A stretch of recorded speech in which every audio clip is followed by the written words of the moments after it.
Preduzeće Kartoflex je nastalo pre 15 godina i osnovano je kao zanatska radnja, tačnije 1. aprila 1993. godine.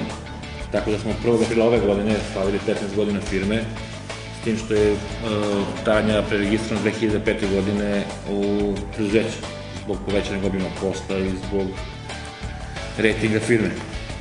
Bavi se proizvodnjom papirnih toksača za šperovana vrata i pokriva celo tržište Srbije.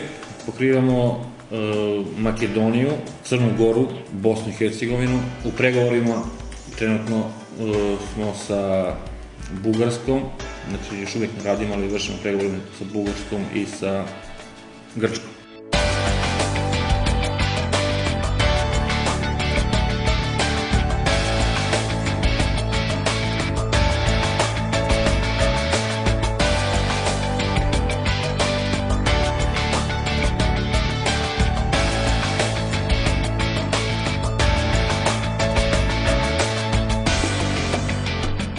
Od Niškog investicijskog foruma pre svega očekujem da nađem nekog eventualnog partnera koji bi sa mnom ulagao u širiju proizvodnju za nastup na treće tržište. Kad to kažem treće tržište, mislim prvenstveno na Rusiju, na bivše Sovjetske republike, pošto mislim da bi trebalo da iskoristimo mogućnost našu, što je s njima imamo potpisan sporazum u saradnji.